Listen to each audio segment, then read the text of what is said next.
here in Denmark. I've got another new project today, yet another one. Every spring and autumn, when I'm over here in the shop, I'm not satisfied with the sun. It's shining big windows here. And because spring and autumn time, the sun is very low.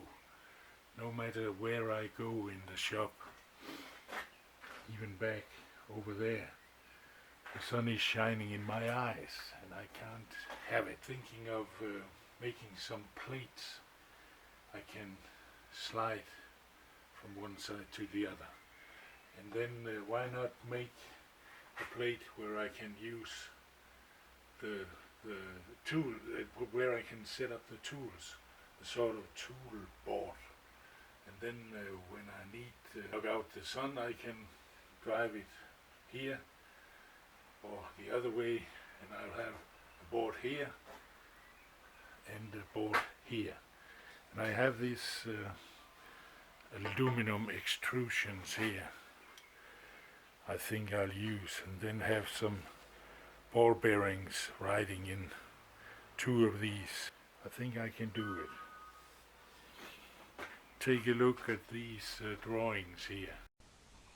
Here I have my aluminum extrusion, and I was forced to cut off these small lips here down at the bottom, because the bracket that holds the ball bearings to ride in this and this rail, maybe they will touch this lip if I don't cut it away.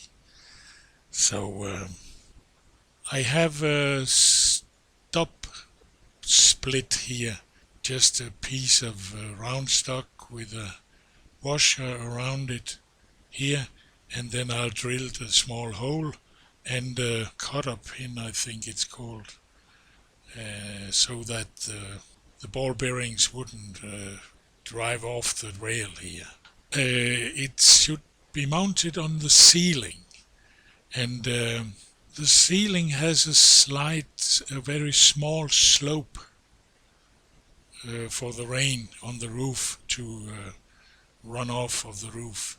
So I had to make a small plastic piece here to compensate for the slope. It's very small. I think there's 6.5 millimeter here and 6 millimeter here. A very small slope.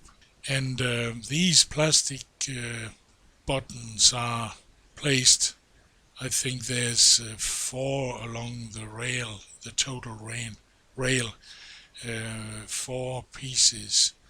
And I have 2 rails, and each of them are 2 meters long, totally 4 meters along my tool bench.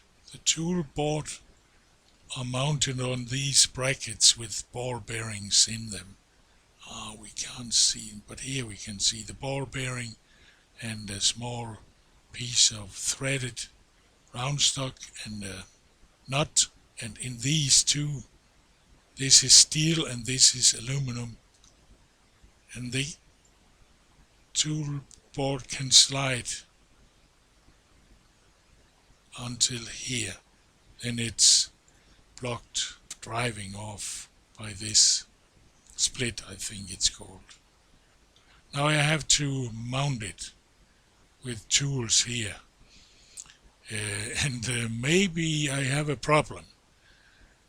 If I have a rigid connection between the bracket and the board, I should say, if I have a rigid connection there, when I place the tools here, there's a tendency to, because of the gravity, that the plate will tilt a little backwards here.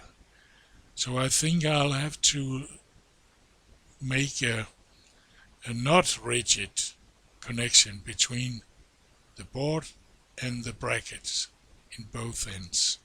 I've done that in the real world. Now I make the ball bearing, the brackets, I think I can mount the toolboard to here, and these ball bearings here will ride in the rail fastened on the ceiling, and the board I have over here,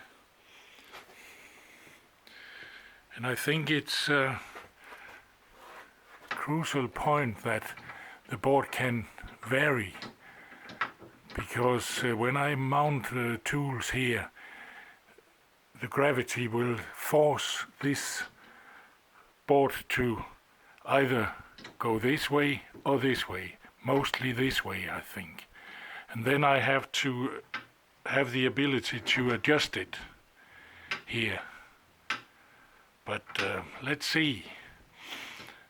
Now I have mounted the rail onto the ceiling up there, and you can see, because the ceiling is tilted, I have to mount some plastic buttons there to correct for the tilting of the ceiling compared to the board. I made this contraption here so that the board can't be slided outside the end of the rail. Just a pin with a washer and a little pin through so it can't fall out. Here you see the rail in its total length from one window to the next. The one plate I have mounted runs extremely well. I can ride it to here and cover for the sun in the spring and autumn here. I can have it here, mounted with all my tools, and I can ride it to the other end if I want to.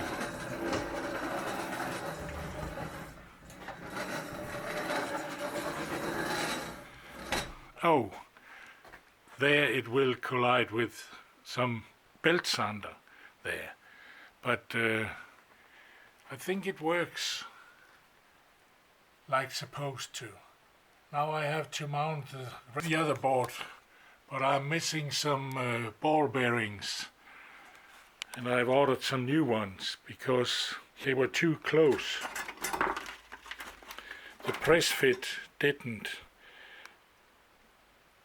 really go onto there.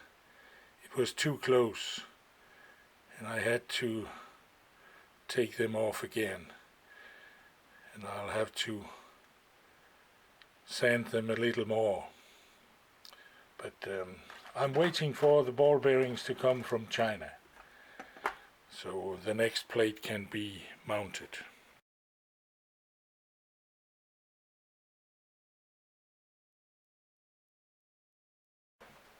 Now I have here an 8mm axle, and I want 20mm thread in there, and I have my tool. I made this tool some years ago, and I've used it for smaller threads, but this one is 8mm. I'm not sure this roller here can stand the pressure from an 8mm, but let's see. Let's start it up here. When it starts, I loosen the tail, I fasten the tail stud, and then this here is drawn, and when the wanted length is reached, then it just turns around and nothing happens. No cutting anymore. Then I have to stop the lathe, loosen up my tailstock and set it in reverse.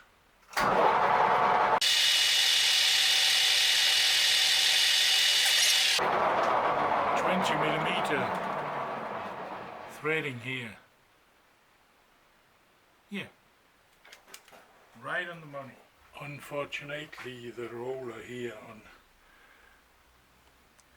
to define the length, it snapped on me when the chips clogged up in the die.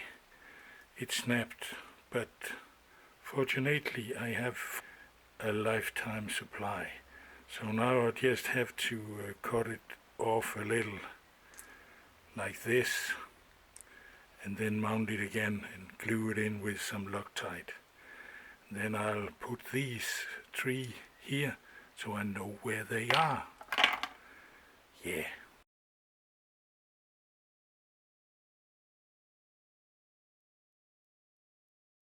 I've installed a air-to-air heat pump.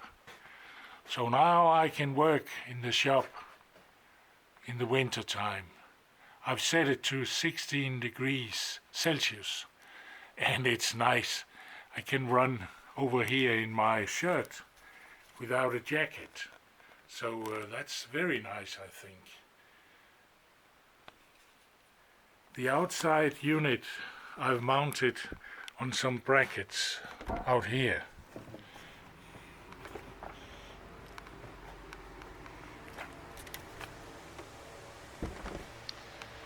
Stainless steel.